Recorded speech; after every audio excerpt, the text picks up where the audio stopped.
اس کے بعد اگلی آیت میں اللہ تبارک و تعالیٰ نے ارشاد فرمایا فَأَزَلَّهُمَ الشَّيْطَانُ عَنْهَا، یعنی پھر ہوا یہ کہ شیطان نے ان دونوں کو وہاں سے ڈگمگا دیا. فَأَخْرَجَهُمَا مِمَّا كَانَا فِيهِ، اور جس عیش میں وہ تھے اس سے انہیں نکال کر رہا. یہاں باری تعالیٰ نے اختصار کے ساتھ یہ واقعہ بیان فرمایا ہے کہ حضرت آدم علیہ السلام کو جب اس خاص درخت سے منع کر دیا گیا تھا کہ اس کے قریب بھی نہ جائیں، یعنی اس کا پھل نہ کھائیں، تو انہوں نے اس کی شروع میں تو پابندی فرمائی، لیکن ایک مرحلہ ایسا آیا کہ شیطان نے ان کو ڈگمگا دیا اور اس کے نتیجے میں وہ یعنی اس درخت کا پھل کھا بیٹھے، جس کے نتیجے میں ان کو جنت سے، ان کو اور ان کی اہلیہ کو، دونوں کو جنت سے نکلنا پڑا. یہاں بڑے اختصار کے ساتھ قرآن کریم نے یہ واقعہ بیان فرمایا ہے. تفصیل اس کی دوسری صورتوں میں آئی ہے کہ شیطان نے ان کو ان کے دل میں وسوسہ ڈالا، فَوَسْوَسَ لَهُمُ الشَّيْطَانُ، یہ الفاظ آئے ہیں. اور دوسری جگہ یہ بھی آیا کہ وَقَاسَمَهُمَا إِنِّي لَكُمَا لَمِنَ النَّاصِحِينَ، کہ وہ قسم کھا گیا کہ میں آپ کے خیرخواہی کی بات کر رہا ہوں، اور ان کے اس دھوکے میں آ گئے حضرت آدم علیہ السلام، اور انہوں نے اور پھر ان کی اہلیہ نے بھی اس درخت سے کھا لیا. اب یہاں سوال یہ پیدا ہوتا ہے کہ شیطان کس طرح حضرت آدم علیہ السلام حضرت حوا کے پاس پہنچا جبکہ اس کو پہلے جنت سے نکال دیا گیا تھا. کس طرح پہنچا اور کس طرح اس نے ان کو بہلایا پھسلایا، کس طرح ان کو بہکایا، اس کی تفصیلات میں ہم اگر جائیں بھی تو ہمارے لیے کسی یقینی نتیجے تک پہنچنا مشکل ہے، اس لیے کہ یہ ملأ اعلیٰ کی باتیں ہیں، اور ملأ اعلیٰ میں کس طرح کیا واقعہ پیش آیا اس کی جتنی تفصیل قرآن کریم نے بیان کر دی ہے یا صحیح احادیث سے ثابت ہے، اس کے علاوہ اگر ہم کوئی بات کہیں گے تو وہ محض قیاسی اور عقلی گھوڑے دوڑانے والی بات ہوگی. حاصل یہ ہے کہ اللہ تبارک و تعالیٰ نے ہی اپنی حکمت کے تحت شیطان کو یا ابلیس کو کوئی ایسی طاقت عطا فرمائی ہے جس کے نتیجے میں وہ انسان کے دل میں وسوسے ڈالتا ہے. وہ جنت سے باہر رہ کر ڈالے اس نے، یا جنت میں کسی اور شکل میں آ کر ڈالے، اور کس طرح براہ راست گفتگو کی یا صرف وسوسہ ڈالنے پر اکتفا کیا. بظاہر ایسا لگتا ہے قرآن کریم کے الفاظ سے کہ باتیں دونوں ہوئیں، وسوسہ بھی ڈالا اور ساتھ میں کچھ گفتگو بھی ہوئی، اور اس گفتگو کے نتیجے میں اس نے قسمیں بھی کھائیں اور یہ کہا کہ میں خیرخواہی کی بات کر رہا ہوں، جس سے معلوم ہوتا ہے کہ وہ کسی اور شکل میں حضرت آدم و حوا علیہ السلام کے پاس آیا اور اس شکل میں آ کر اس نے گفتگو شروع. اب دوسرا سوال یہ پیدا ہوتا ہے کہ شاید شیطان نے کوئی بھی گفتگو شروع کی ہو، وسوسہ ڈالا ہو، لیکن جب اللہ تبارک و تعالیٰ کی طرف سے حضرت آدم کو واضح طور پر یہ حکم دے دیا گیا تھا کہ اس درخت کے قریب بھی مت جانا، تو اس کے بعد پھر کسی اور کے وسوسہ ڈالنے کی وجہ سے یا کسی اور کے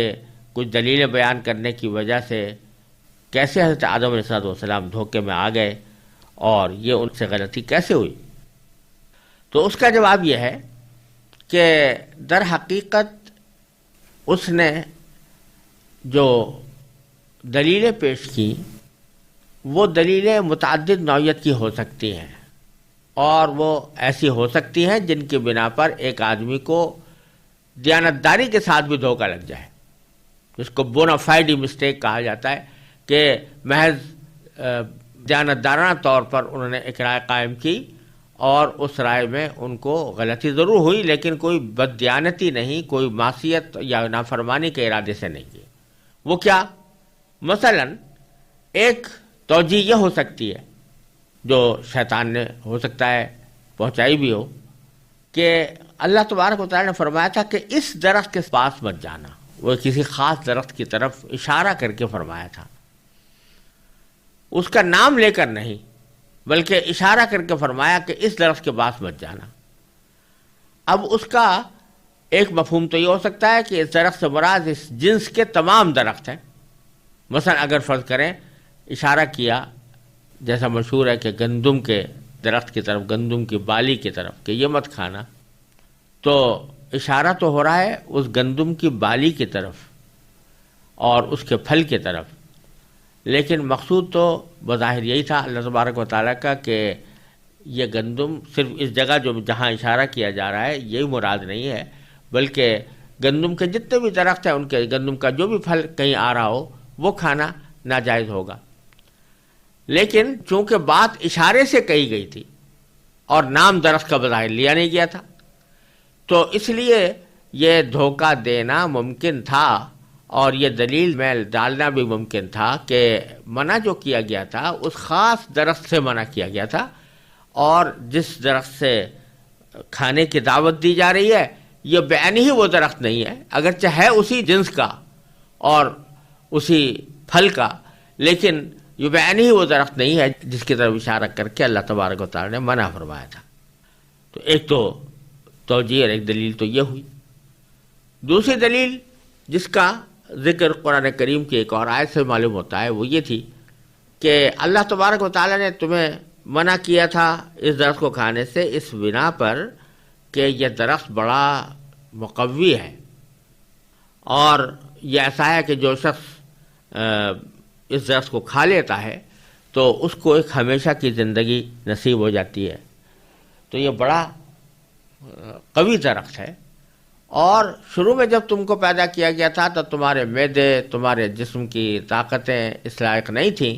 کہ تم اس کو صحیح طریقے سے ہضم کر سکو، تمہارے لیے مضر تھا، اس واسطے اللہ تعالیٰ نے اس کو منع کیا تھا۔ اب تمہارے اندر قوتیں پیدا ہو گئی ہیں، تمہارا معدہ بھی بہتر ہو گیا ہے، تمہاری قوتیں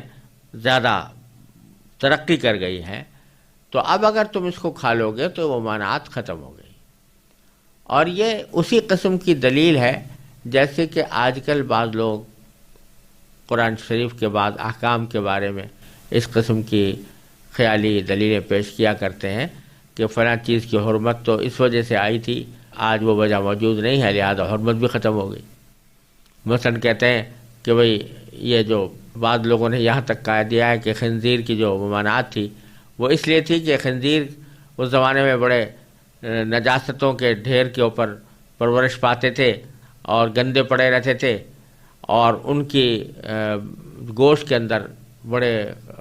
صحت کے خلاف جراثیم ہوتے تھے، اس واسطے اللہ تعالیٰ نے منع کر دیا تھا۔ لیکن اب تو ان خنزیروں کی تربیت یا ان کی پرورش بڑی ہائیجینک قسم کے فارمز میں ہوتی ہے اور بڑے صحت افزا مقامات پر ان کو رکھا جاتا ہے، لہذا وجہ ختم ہو گئی جس وجہ سے حرمت نازل کی گئی تھی۔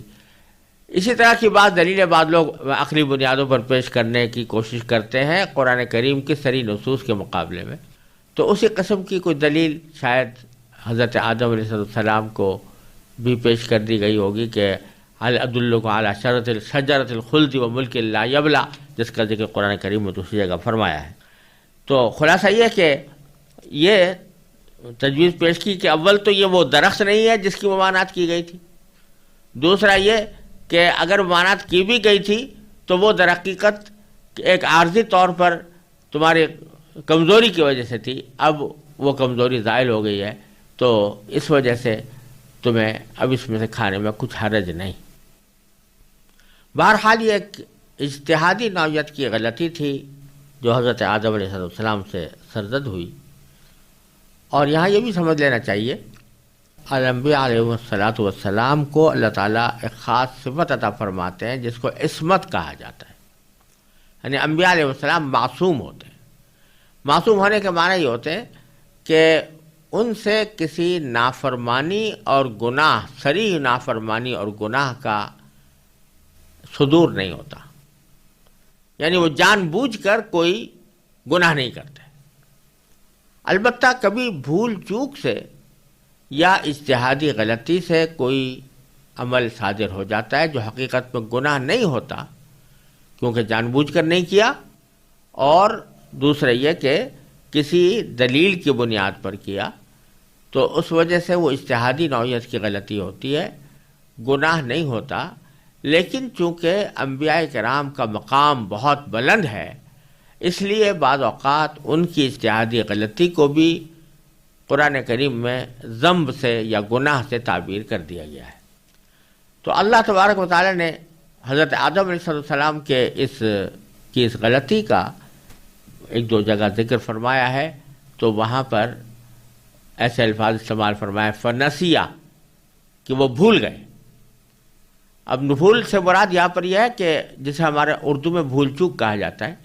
یعنی وہ اجتہادی نوعیت کی غلطی انہوں نے کی اور اس کو اللہ تعالیٰ نے نسیہ سے تعبیر کیا، بھول چوک سے تعبیر فرمایا۔ تو اس واسطے انبیاء علیہ السلام سے اگر کوئی ایسی بات صادر ہوئی ہے جو خلاف اولا بھی ہو یا مستحب کے خلاف بھی ہو یا کراہت تنزیہیہ رکھتی ہو، تو اس کے اوپر بھی بعض اوقات اللہ تعالیٰ کی طرف سے کچھ عتاب ہوتا ہے، کہ اس لیے کہ انبیاء علیہ السلام ایسی مخلوق ہیں کہ جو دوسروں کے لیے نمونہ اور مثال بنتی ہے، لہذا اگر ان سے کچھ چھوٹی معمولی لغزش بھی ہو جائے تو اس لغزش کے اوپر بھی بعض اوقات اللہ تعالیٰ کی طرف سے عتاب ہوتا ہے، کیونکہ یہ مشہور جملہ ہے کہ حسنات الابرار سیئات المقربین، کہ نیک لوگوں کے طرف سے بہت سے جو نیک کام ہوتے ہیں وہ اللہ کے مقرب بندوں کے لیے وہ برائیاں شمار ہوتی ہیں۔ تو اسی طرح یہاں پر بھی اس غلطی کو باوجود ہے کہ یہ جانا بوجھا گناہ نہیں تھا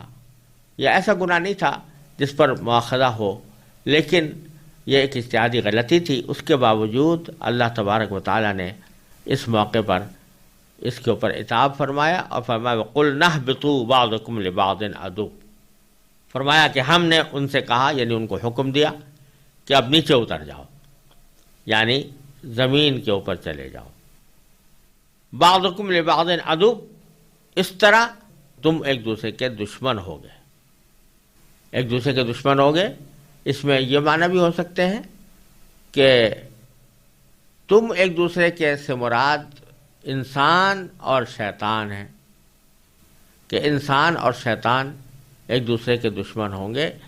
دنیا میں زندگی اس طرح گزاریں گے کہ شیطان انسان کا دشمن، انسان شیطان کا دشمن۔ اور اس میں ایک معنی یہ بھی ہے کہ جب دنیا میں آدم علیہ السلام جائیں گے اور ان کی نسل پھیلے گی تو ان نسلوں کے درمیان بھی آپس میں دشمنیاں پیدا ہوں گی، یہ پہلے سے اللہ تعالیٰ کے علم میں ہے کہ یہ دشمنیاں پیدا ہوں گی۔ تو اب یہاں پر اترنے کا جو حکم دیا گیا وہ ایک سزا کے طور پر ہے کہ تم نے وہ ممنوع درخت سے کھانا کھا لیا، تو اس وجہ سے اب اس کی پاداش میں تمہیں نیچے اترنا ہوگا۔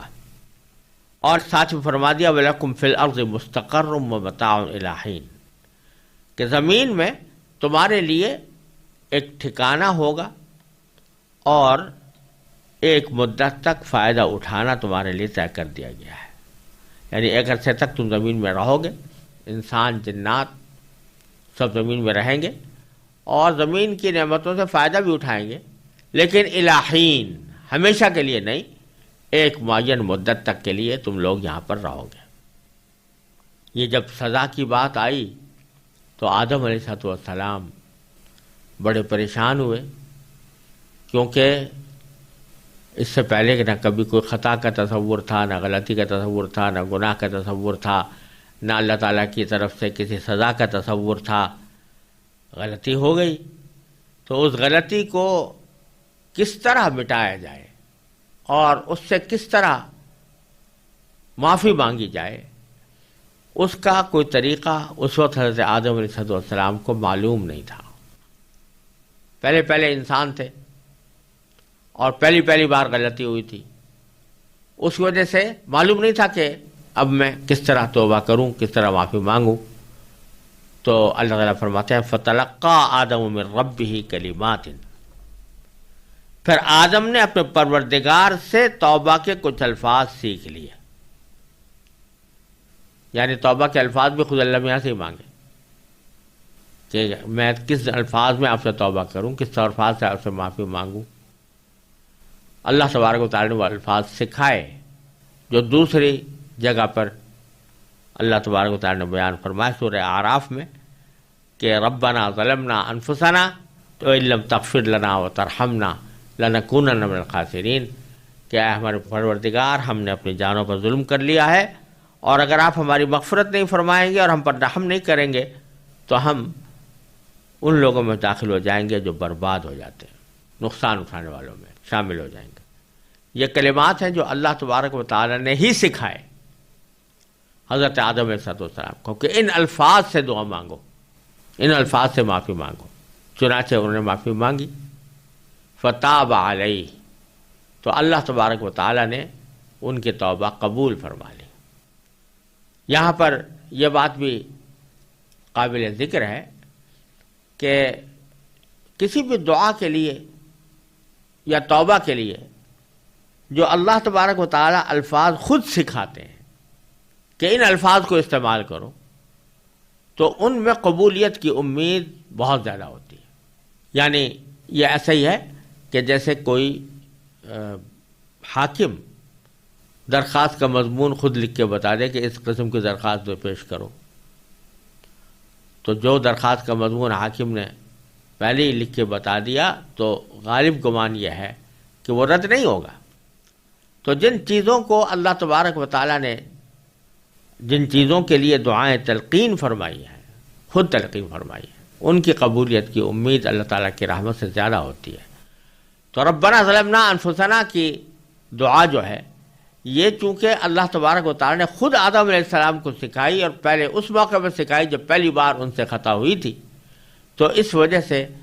ان الفاظ کے ساتھ توبہ کرنے میں اللہ تعالیٰ کی رحمت سے قبولیت کی زیادہ امید ہے۔ اسی طرح ایک جگہ فرمایا وَقُلْ رَبِّ اغْفِرْ وَارْحَمْ أَنْتَ خَيْرُ الرَّاحِمِينَ،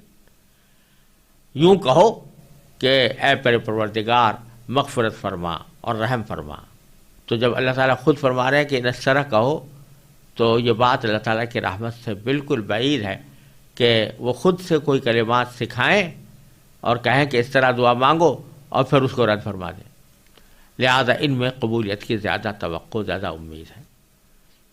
اسی طرح جہاں فرمایا اما ينزغنك من الشیطان نزغ فاستعذ باللہ، کہ جب شیطان کا تمہیں کوئی ڈنک لگے تو پھر تم اللہ کی پناہ مانگ لیا کرو، یعنی یہ دعا کیا کرو کہ اعوذ باللہ، کہ میں اللہ تعالیٰ کی پناہ مانگتا ہوں۔ تو امید ہے کہ انشاءاللہ جب یہ الفاظ خود سکھائے ہیں تو جب کوئی بندہ وہ مانگے گا تو انشاءاللہ وہ قبول ہوں گے۔ تو اسی طرح یہاں پر بھی حضرت آدم کو سنائے گئے فتاب علیہ، تو اللہ تعالیٰ نے ان کی توبہ قبول فرما لی۔ انہ هو التواب الرحیم، اور یاد رکھو کہ اللہ تبارک و تعالی بہت توبہ قبول کرنے والا، بہت معاف کرنے والا اور بڑا مہربان ہے۔ یہاں یہ سمجھنا چاہیے کہ تابہ جو کو لفظ ہے یہ توبہ سے نکلا ہے، اور اس کے معنی توبہ کرنے کے بھی آتے ہیں اور توبہ قبول کرنے کے بھی آتے ہیں، معافی مانگنے کے بھی آتے ہیں اور معاف کر دینے کے بھی آتے ہیں۔ چنانچہ فتاب علیہم لیتوبوا، ان جگہ دونوں معنی آ رہے ہیں، اور توبہ اللہ تعالیٰ اصل معنی تو توبہ کیا ہے؟ رجوع کرنا۔ تو بندہ جب اللہ تعالیٰ سے توبہ کرتا ہے، مانگتا ہے، تو وہ ایک طرح سے اس رجوع کر رہا ہوتا ہے اللہ تعالیٰ سے، اور جب اللہ تبارک و تعالیٰ توبہ قبول فرماتے ہیں تو وہ رجوع کر رہے ہوتے ہیں بندے کی طرف اپنی رحمت سے۔ تو اس واسطے دونوں معنی میں یہ لفظ استعمال ہوتا ہے، لیکن تواب جب مبالغے کا صیغہ ہے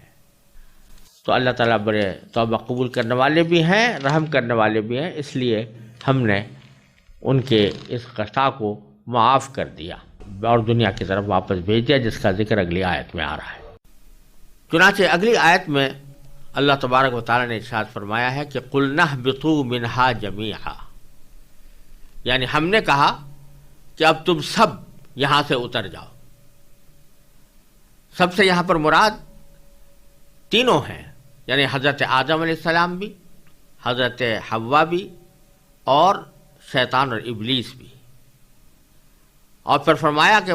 فَإِمَّا يَأْتِيَنَّكُم مِّنِّي هُدًى، جب میری طرف سے کوئی ہدایت تمہیں پہنچے تو فمن تبع ہدایا، تو جو لوگ میری ہدایت کی پیروی کریں گے، فلا خوف علیہم ولا ہم یحزنون، ان کو نہ تو کوئی خوف ہوگا اور نہ وہ کسی غم میں مبتلا ہوں گے۔ یہاں یہ بات قابل ذکر ہے کہ زمین کی طرف نیچے اتر جاؤ، یہ جملہ اسی سیاق میں 2 مرتبہ آیا ہے۔ پہلے تو پچھلی آیت میں آیا تھا وَقُلْنَا اهْبِطُوا بَعْضُكُمْ لِبَعْضٍ عَدُوٌّ، اب نیچے اتر جاؤ، تم ایک دوسرے کے دشمن ہوگے۔ یہاں جو اترنے کا حکم تھا یہ ایک سزا کے طور پر تھا، جو غلطی ہوئی تھی اس غلطی کے سزا کے طور پر فرمایا گیا تھا کہ اب تم نے اپنے آپ کو اس بات کا مستحق بنا لیا ہے کہ تم جنت سے نکل کر نیچے اتر جاؤ۔ اب دوبارہ یہاں پر یہ حکم دیا جا رہا ہے کہ تم سب نیچے اتر جاؤ، تو یہ حکم اب سزا کے طور پر نہیں ہے، بلکہ یہ اللہ تبارک و تعالیٰ کی حکمت کے تحت نیچے اترنے کا حکم دیا گیا ہے۔ اور یہاں یہ سمجھنے کی بات ہے کہ اللہ تعالیٰ نے شروع ہی سے آدم علیہ السلام کو زمین میں اپنا نائب بنا کر بھیجنے کے لیے پیدا فرمایا تھا۔ پیچھے گزرا ہے کہ انی جاعل فی الارض خلیفہ، آپ نے فرشتوں سے کہا تھا کہ میں زمین میں بنا رہا ہوں اپنا خلیفہ، لہذا یہ بات پہلے سے طے تھی کہ حضرت آدم علیہ السلام زمین پر اترنے والے ہیں، اور اللہ تعالیٰ نے ان کو زمین پر رکھنے کے لیے ہی پیدا فرمایا ہے۔ لیکن زمین پر بھیجنے سے پہلے انہیں جنت میں رکھنے اور اس کے بعد کے واقعات کا تکوینی مقصد بظاہر یہ تھا کہ ایک طرف حضرت آدم علیہ السلام جنت کی نعمتوں کا خود تجربہ کر کے دیکھ لیں کہ ان کی اصل منزل کیا ہے، اور زمین پر پہنچنے کے بعد وہ اس منزل کے دوبارہ حصول میں کس قسم کی رکاوٹیں پیش آ سکتی ہیں اور ان سے نجات پانے کا طریقہ کیا ہوگا۔ کیونکہ فرشتوں کے مقابلے میں انسان کی خصوصیت ہی یہ تھی کہ اس میں اچھائی اور برائی دونوں کی صلاحیت رکھی گئی تھی، اس لیے ضروری تھا کہ اسے زمین پر بھیجنے سے پہلے ایسے تجربے سے گزارا جائے جس میں غلطی ہوئی۔ البتہ غلطی اللہ تبارک و تعالیٰ نے یہاں پر تکوینی طور پر ایسی کرائی کہ جس کو اجتہادی غلطی کہا جاتا ہے۔ پیغمبر چونکہ معصوم ہوتے ہیں اور ان سے کوئی بڑا گناہ سرزد نہیں ہوتا، اس لیے آدم علیہ السلام کی یہ غلطی در حقیقت اجتہادی غلطی تھی، یعنی سوچ کی غلطی تھی۔ اس سوچ کی غلطی کا ارتکاب وہاں پر کروا کر بظاہر تو عنوان یہ اختیار کیا گیا کہ یہ قصور بھی ایک پیغمبر کے شان نہیں، اس لیے اس کو نیچے تمہیں اتارا جا رہا ہے، لیکن ساتھ ہی یہ بھی بتایا دیا گیا کہ اللہ تبارک و تعالیٰ نے ان کی توبہ قبول فرما لی، اور توبہ قبول فرما کر اب دنیا میں بھیجا۔ تو اب وہ جو اصل مقصد تخلیق تھا اس کو پورا کرنے کے لیے یہ حکم ہو رہا ہے کہ اب دنیا کے طرف جاؤ اور دنیا کے اندر رہو۔ اور وہاں پچھلی جگہ پر کہا گیا تھا کہ نیچے اترو اس طرح کہ تم ایک دوسرے کے دشمن ہوگے، یہ سزا کا اور عتاب کا انداز تھا۔ اور اب جو بھیجا جا رہا ہے قُلْنَا اهْبِطُوا مِنْهَا جَمِيعًا، کہ اب نیچے اتر جاؤ، تو اس کے ساتھ ایک ہدایت نامہ دیا جا رہا ہے کہ فَإِمَّا يَأْتِيَنَّكُم مِّنِّي هُدًى، کہ اگر میری طرف سے تمہیں کوئی ہدایت پہنچے گی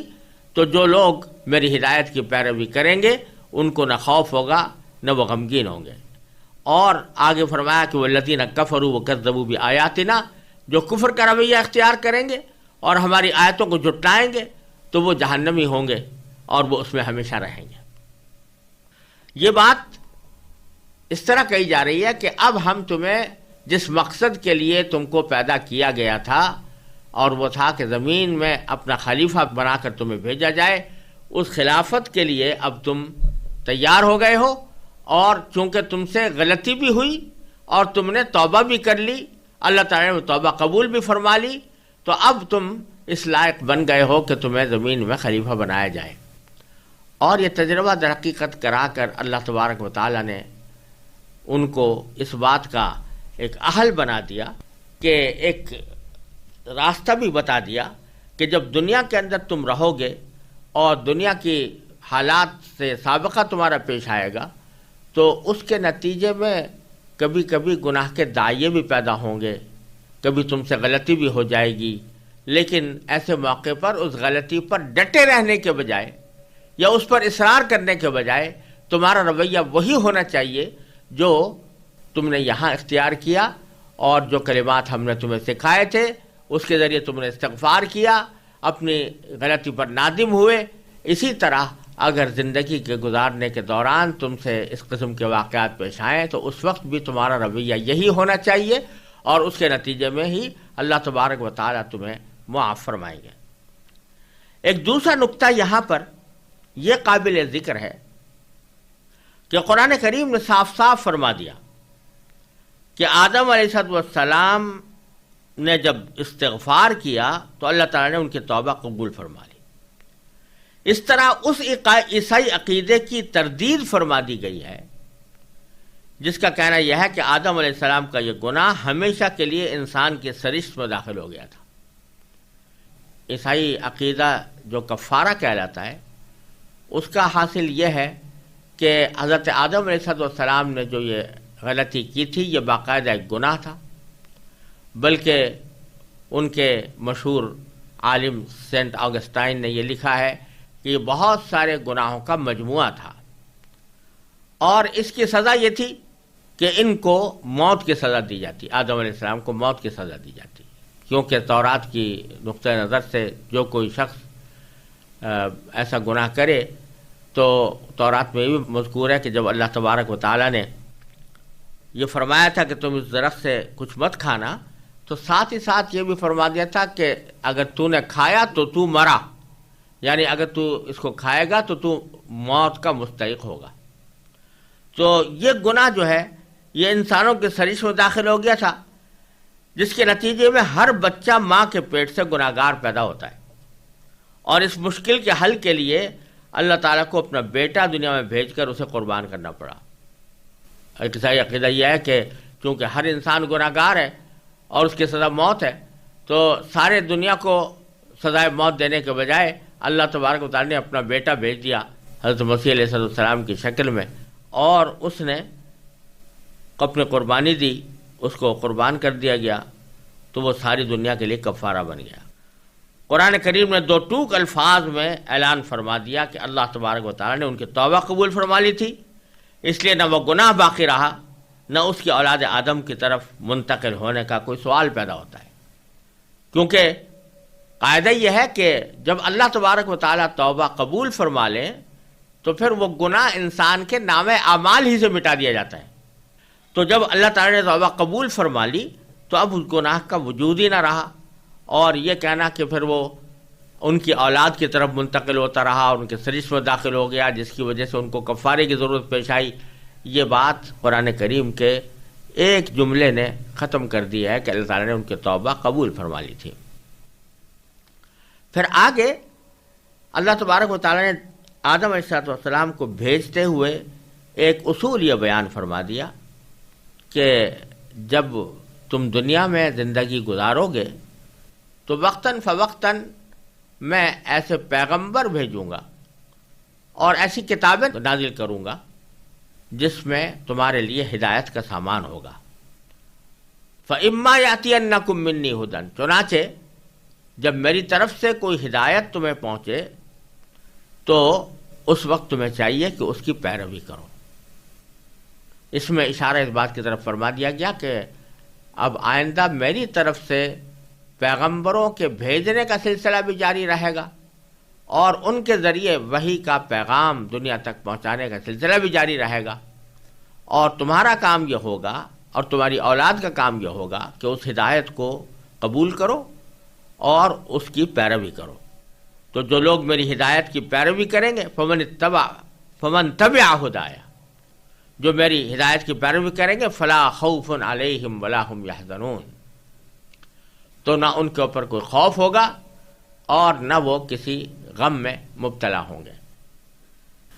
یہ جملہ جو اللہ تبارک و تعالیٰ نے ارشاد فرمایا کہ جو میرے ہدایت کی پیروی کرے گا اس کا انجام یہ ہوگا کہ نہ اس کو کوئی خوف ہوگا اور نہ وہ غم میں ایسے لوگ مبتلا ہوں گے. یہ ایک عجیب جملہ ہے، اور اس کے ایک ظاہری معنی تو یہ ہے کہ جب اللہ تبارک و تعالیٰ آخرت میں ایسے لوگوں کو جو اللہ کی بھیجی ہوئی ہدایت کی پیروی کرتے رہے ہوں اپنے انعامات سے نوازے گا، تو ایک بہت بڑا انعام ان پر یہ ہوگا کہ ان کو نہ کبھی کوئی خوف طاری ہوگا اور نہ کوئی غم ہوگا. خوف ہوتا ہے آئندہ سے متعلق، یعنی ڈر جو ہوتا ہے وہ آئندہ سے متعلق ہوتا ہے کہ فلاں واقعہ نہ پیش آ جائے، فلاں مجھے تکلیف نہ پہنچ جائے، فلاں نقصان نہ پہنچ جائے. اس قسم کے اندیشے جو دل میں پیدا ہوتے ہیں وہ خوف کہلاتے ہیں، مستقبل سے متعلق ہوتے ہیں. اور حزن یعنی غم عام طور سے ماضی سے متعلق ہوتا ہے، یعنی ماضی میں کوئی واقعہ ایسا پیش آ گیا جو تکلیف دہ تھا، پریشان کن تھا، اس کی وجہ سے انسان صدمے میں مبتلا ہو جاتا ہے، یہ حزن کہلاتا ہے. اور اگر دیکھو تو انسان اس دنیا میں رہتے ہوئے یہ ان دو چیزوں سے کبھی خالی نہیں ہوتا، یعنی یا تو کسی غم میں رہتا ہے، کوئی ماضی کا غم اس کے دماغ پر مسلط رہتا ہے کہ پچھلا ویسا واقعہ کیوں پیش آ گیا، اور اگر ماضی کا کوئی غم نہیں ہے اور حال میں بڑے اطمینان کے ساتھ انسان زندگی گزار رہا ہے تب بھی اس کو آئندہ کے کچھ اندیشے ہمیشہ رہتے ہیں. فرض کیجیے آپ کھانا کھا رہے ہیں، لذت آ رہی ہے اور آپ لذت کے ساتھ کھانا تناول فرما رہے ہیں، لیکن دل میں کھٹکا یہ بھی لگا ہوا ہے اور لگا رہتا ہے کہ اگر یہ ضرورت سے زیادہ میں نے کھا لیا تو کہیں مجھے بیمار نہ کر دے. یہی خوف اس کے اندر اس کی لذت کا کمال حاصل ہونے سے روکتا رہتا ہے. تو ہر موقع پر یا تو کوئی خوف ہوتا ہے یا کوئی غم ہوتا ہے. اچھے اچھے حالات میں بھی، جب انسان خوشحالی کی زندگی گزار رہا ہو اس وقت میں بھی یہ چیزیں ہوتی ہیں. لیکن اللہ تبارک و تعالیٰ فرماتے ہیں کہ آخرت میں جنت میں جب انسان پہنچے گا اور اللہ تعالیٰ کی ہدایت کی پیروی کر کے پہنچے گا تو وہاں پر اس کو نہ آئندہ کا کوئی اندیشہ نہ ماضی کا کوئی غم. ماضی کا کوئی غم اسے اس لیے نہیں کہ الحمدللہ زندگی بہترین گزر رہی ہے اور جنت کے اندر کوئی واقعہ بھی ایسا پیش نہیں آئے گا جس کے اوپر انسان کو غم ہو، صدمہ ہو. وہ خوشی خوشی کا عالم ہوگا، راحت اور آرام ہی کا عالم ہوگا، اس لیے غم ہونے کا سوال نہیں. خوف آئندہ کا ہوا کرتا ہے کہ یہ واقعہ نہ ہو جائے، وہ واقعہ نہ ہو جائے، یہ نعمتیں مجھ سے چھن نہ جائیں، میں جنت سے نکال نہ دیا جاؤں. تو اللہ تعالیٰ نے پہلے ہی اعلان کر دیا ہوگا کہ اب تمہارے اوپر نہ موت آئے گی اور نہ تم سے ہی جنت کی نعمتیں چھینی جائیں گی، لہذا کوئی خوف تمہیں کسی بھی قسم کا نہیں ہونا چاہیے. فلا خوف علیہم ولا هم یحزنون. یہاں پر جو یہ فرمایا گیا ہے اس کا ایک مطلب تو یہ ہے کہ آخرت میں جب یہ لوگ پہنچیں گے تو ایک ایسی زندگی ان کو عطا ہوگی جس میں نہ کوئی خوف کا شائبہ ہوگا نہ کسی غم کا شائبہ ہوگا. اور اگر ذرا غور سے دیکھا جائے تو اس میں صرف آخرت ہی کی خصوصیت نہیں بلکہ یہ دنیا کے اندر بھی اللہ تبارک و تعالیٰ کے خاص بندوں کو، اللہ تعالیٰ کے اولیاء کو، اور جو اللہ تعالیٰ کے احکام کی مکمل پیروی کرتے ہیں ان کو، جن کے دلوں میں اللہ تبارک و تعالیٰ کی محبت سمائی ہوئی ہوتی ہے، ان کو یہ کیفیت دنیا میں بھی حاصل ہو جاتی ہے، بڑی حد تک حاصل ہو جاتی ہے. وجہ اس کی یہ کہ وہ اللہ تبارک و تعالیٰ کے ہر فیصلے پر راضی ہیں، جس کو رضا بالقضاء کہا جاتا ہے. رضا بالقضاء جس کو کہتے ہیں، وہ اللہ تعالیٰ کے ہر فیصلے پر راضی ہیں. تو ان کا چونکہ تعلق اللہ تعالیٰ کے ساتھ جڑا ہوا ہے، ہر وقت اللہ تبارک و تعالیٰ کی طرف وہ رجوع کرتے ہیں، اللہ تبارک و تعالیٰ سے پناہ مانگتے ہیں، اللہ تعالیٰ سے دعائیں کرتے ہیں، اللہ تعالیٰ کی نعمتوں کا شکر ادا کرتے ہیں. تو اس کا نتیجہ یہ ہوتا ہے کہ اللہ تبارک و تعالیٰ ان کو ایک اطمینان قلب عطا فرما دیتا ہے. الا بذکر اللہ تطمئن القلوب. اللہ کے ذکر سے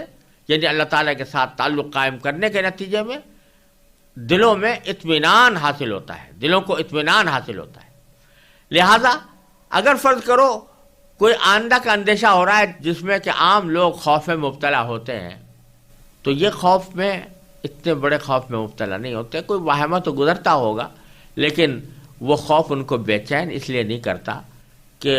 وہ اللہ تبارک و تعالیٰ کی قدرت کاملہ پر بھی ایمان رکھتے ہیں، اللہ تعالیٰ کی حکمت بالغہ پر بھی ایمان رکھتے ہیں،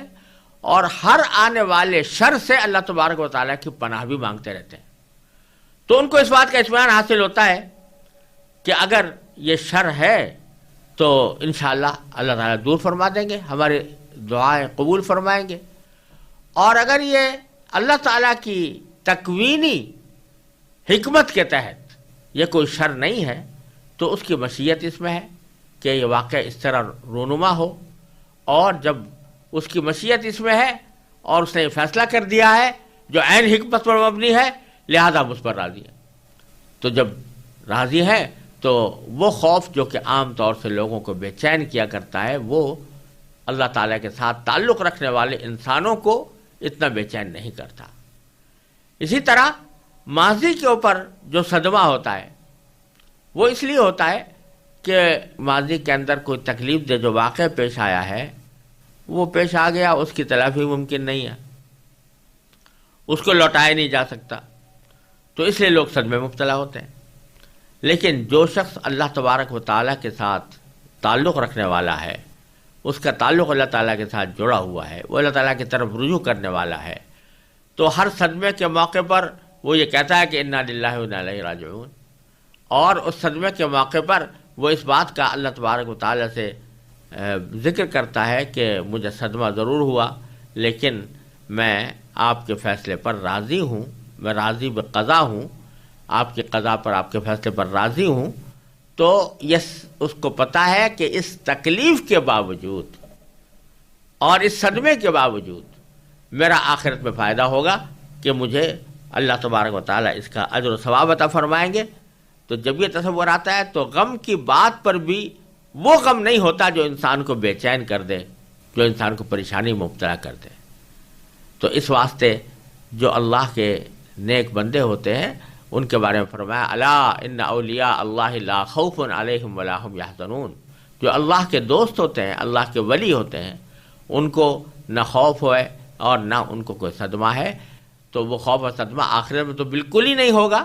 لیکن دنیا کے اندر بھی ایسا خوف اور ایسا صدمہ جو انسان کو بے چینی میں مبتلا کر دے وہ اللہ تعالیٰ کے ساتھ خصوصی تعلق رکھنے والوں کو نہیں ہوا کرتا۔ اگر وقتی طور پر کوئی تکلیف ہوئی بھی ہے تو وہ ان کے لیے ایسی پریشانی پیدا نہیں کرتی جو ان کو بے چین کر ڈالے۔ البتہ آگے فرمایا کہ جب میری ہدایت تم کو پہنچے گی والذین کفروا وکذبوا بآیاتنا، جنہوں نے کفر کا رویہ اختیار کیا اور ہماری آیتوں کو جھٹلایا، تو وہ اولئک اصحاب النار، یہ جہنم کے باسی ہیں، جہنم کے لوگ ہیں، ہم فیہا خالدون، وہ اس میں ہمیشہ ہمیشہ رہیں گے۔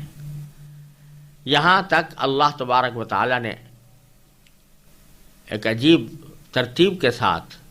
ہماری ہدایت کا ایک عظیم مجموعہ پیش کیا کہ انسانوں کی 3 قسمیں بیان کی، کافر، مومن اور منافق، اور پھر اسلام کے جو 3 بنیادی عقائد ہیں ان کا ذکر فرمایا، اور پھر بتایا کہ تم کو تو پیدا ہی اس دنیا میں اس لیے کیا گیا تھا تاکہ تم ان ہدایتوں کی پیروی کرو۔ لہذا حضرت آدم علیہ السلام کا واقعہ اور ابلیس کا واقعہ بیان کر دیا گیا۔ اب آگے جو آیتیں آ رہی ہیں یہ ایک خاص پس منظر رکھتی ہیں، اس کو پہلے سمجھ لینا چاہیے، کیونکہ یہاں سے لے کر آیت نمبر 143 تک، یعنی تقریباً 104 آیتیں، یہ ساری کی ساری بنی اسرائیل سے خطاب میں نازل ہوئی ہیں، اور اس بنی اسرائیل سے خطاب کرتے ہوئے ان کو ایمان کی دعوت بھی دی گئی ہے، اور ان کے پچھلے واقعات بھی یاد دلائے گئے ہیں جن میں کہ ان پر اللہ تعالیٰ نے مختلف قسم کی نعمتیں نازل فرمائیں، اور یہ بھی یاد دلایا گیا ہے کہ انہوں نے مختلف مواقع پر کس طرح اللہ تعالیٰ کے احکام کی خلاف ورزی کی۔ یہ جو خاص خطاب ہو رہا ہے، اتنا طویل خطاب، جس کو ہم اگر ایک خطبے سے تعبیر کریں تو کچھ بعید نہیں ہوگا، یعنی 104 آیتوں کا یہ خطاب بنی اسرائیل سے ہو رہا ہے۔ اس کا پس منظر یہ ہے کہ یہ سورہ بقرہ مدنی صورت ہے، یعنی نبی کریم سرور دو عالم صلی اللہ علیہ وسلم کے مدینہ منورہ ہجرت کرنے کے بعد نازل ہوئی۔ جب آپ مدینہ منورہ تشریف لائے تو یہاں پر جو بت پرست مشرکین تھے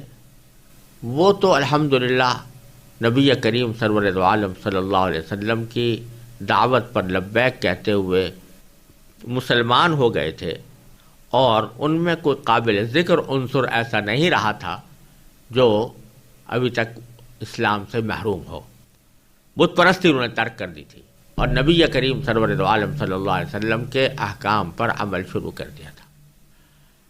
لیکن وہاں ایک بہت بڑی آبادی یہودیوں کی تھی، وہ یہودی بھی مدینہ منورہ میں آباد تھے، اور نبی کریم صلی اللہ علیہ وسلم نے جب مدینہ منورہ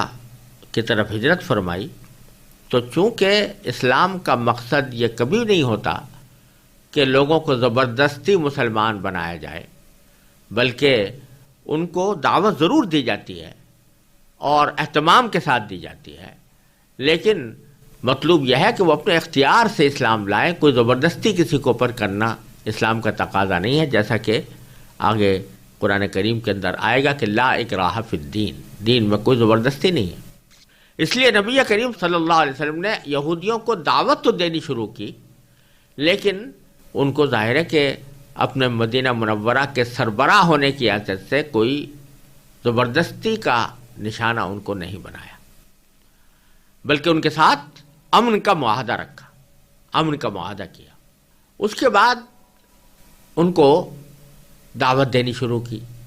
کہ وہ حق کو قبول کریں۔ ان کا حق کو قبول کرنا اس لیے زیادہ متوقع تھا بظاہر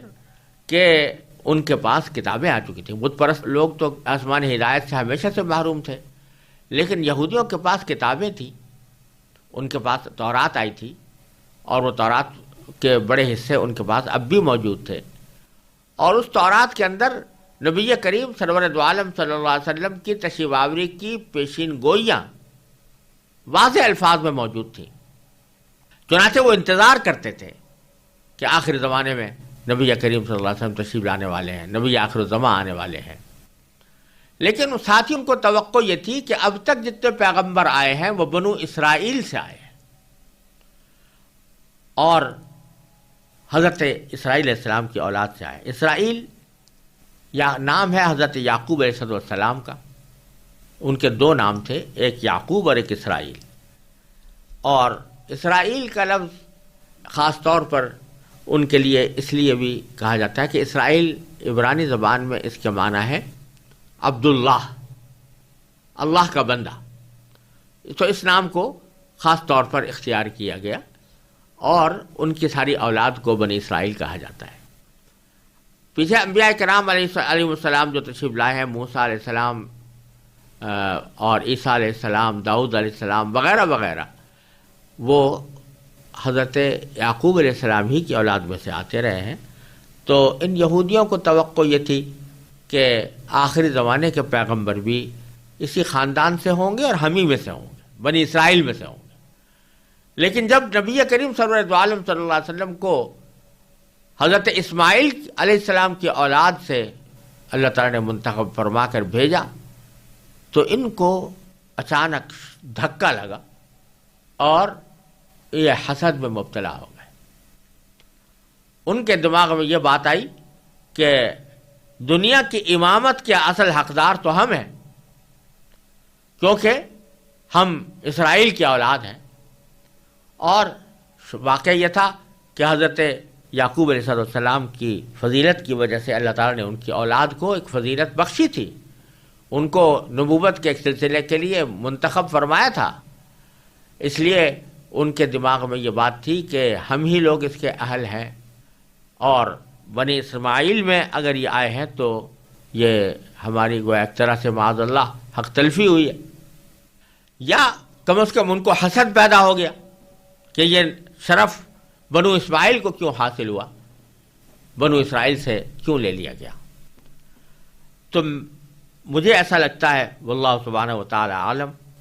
کہ اس پورے پارے میں یعنی لام میم کے پارے میں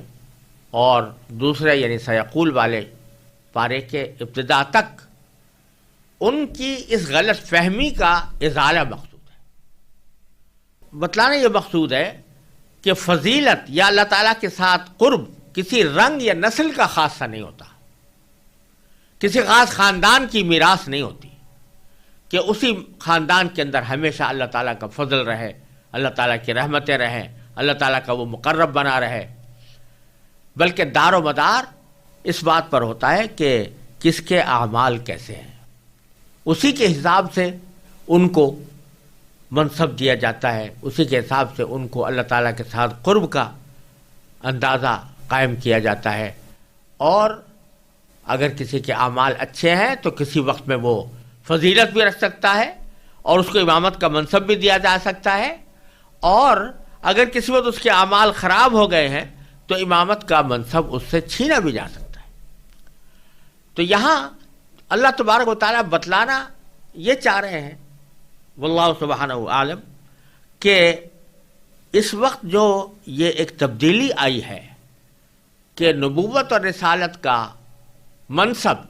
بنی اسرائیل سے لے کر بنی اسماعیل کو دیا گیا ہے اور نبی کریم سرورت عالم صلی اللہ علیہ وسلم کو نبی آخر الزماں بنایا گیا ہے، تو یہ ویسے ہی کسی کے حق تلفی کے طور پر نہیں، کیونکہ اس کا دار و مدار رنگ و نسل پر ہے ہی نہیں، بلکہ ہم اب تمہیں دکھلانا ہی چاہتے ہیں کہ اے بنو اسرائیل تمہارے کیا حالات رہے ہیں، موسیٰ علیہ السلام کے وقت سے لے کر آج تک تمہارا رویہ کیسا رہا ہے، کیا تم اس رویے کے ساتھ اس بات کے اہل تھے کہ تمہیں یہ امامت کا منصب عطا کیا جاتا یا یہ نبی آخر الزماں تمہارے درمیان مبعوث کیے جاتے۔ اسی سیاق میں آگے آپ دیکھیں گے کہ حضرت ابراہیم علیہ السلام کی دعا ہے، جب اللہ تعالیٰ نے ان سے فرمایا کہ میں تم کو ساری انسانیت کا امام بنا رہا ہوں، تو حضرت ابراہیم علیہ السلام نے فرمایا کہ میری اولاد میں سے بھی لوگوں کو امام بنائیے، تو اللہ تعالیٰ نے صاف صاف فرما دیا تھا لا ینال عہد الظالمین، یہ میرا وعدہ جو ہے یہ ظالموں تک نہیں پہنچے گا، یعنی جو تمہاری ذریت میں ظلم کرنے والے ہوں گے وہ اس امامت کے منصب کے اہل نہیں ہوں گے۔ اللہ تعالیٰ نے صاف صاف حضرت ابراہیم علیہ السلام پر یہ بات واضح فرما دی تھی۔ تو اب یہاں سے یہ بتایا جا رہا ہے کہ اے بنی اسرائیل تم سے جو یہ منصب لیا گیا ہے وہ اس وجہ سے کہ تم نے جو جن اعمال کا مظاہرہ کیا ہے اپنی سابق زندگی کے اندر، اس کی وجہ سے اب ہم اپنی حکمت اور اپنی قدرت اور اپنی مصلحت کے تحت یہی مناسب سمجھتے ہیں کہ یہ رسالت کا منصب اور نبوت کا منصب اور امامت کا منصب تم سے لے کر یہ بنو اسماعیل کو دیا جائے۔ اس لیے ضروری تھا کہ بنو اسرائیل کو یاد دلایا جائے کہ انہوں نے ماضی میں کس رویے کا مظاہرہ کیا ہے اور وہ رویہ کس درجہ اللہ تعالیٰ کے ہاں قابل تحسین یا قابل نکیر تھا۔ اسی ذیل میں یہ بات بھی سامنے آ رہی ہے کہ اللہ تعالیٰ نے یہ صرف ملامت ہی کے لیے یہ آیت نازل نہیں فرمائی ہے، بلکہ اس میں دعوت ہے، اور دعوت سے ہی اس کو شروع بھی کیا گیا ہے، اور اس دعوت کے ساتھ توجہ اس طرف دلائی گئی ہے کہ جو یہ واقعات نبی کریم صلی اللہ علیہ وسلم کی زبان پر جاری ہو رہے ہیں، قرآن جن واقعات کو یاد دلا رہا ہے، یہ حضرت نبی کریم سرورت عالم صلی اللہ علیہ وسلم کو کیسے معلوم ہو سکتے تھے؟ ان کے پاس اس کی معلومات کا کیا ذریعہ تھا؟ نہ انہوں نے کبھی تورات پڑھی، نہ انہوں نے کبھی انجیل پڑھی، بلکہ وہ تو امی تھے، نہ کوئی چیز پڑھ سکتے تھے نہ کوئی چیز لکھ سکتے تھے، اللہ تعالیٰ نے ان کو ایسا ہی بنایا تھا، تو ان کی زبان پر یہ جو واقعات جاری ہو رہے ہیں، جو وہ واقعات ہیں جو تمہاری کتابوں میں لکھے ہوئے ہیں، وہ واقعات ہیں جن کو تم خود مانتے ہو، ان واقعات کا حضور اقدس صلی اللہ علیہ وسلم کی زبان مبارک پر جاری ہونا یہ اس بات کی واضح دلیل ہے کہ یہ باتیں حضور اقدس صلی اللہ علیہ وسلم نے خود اپنی طرف سے بنا کر پیش نہیں کر دی ہیں، بلکہ یہ اللہ تعالیٰ کی وحی ہے جو ان پر نازل ہو رہی ہے، اور اس وحی کے ذریعے ان واقعات سے باخبر کیا گیا ہے۔ اس طرح یہ 104 آیتوں کا سلسلہ یہاں سے شروع ہو رہا ہے، اور اس میں بنی اسرائیل سے خطاب کر کے ان کو دعوت بھی دی جا رہی ہے، اور ان کے پچھلے واقعات بھی یاد دلائے جا رہے ہیں۔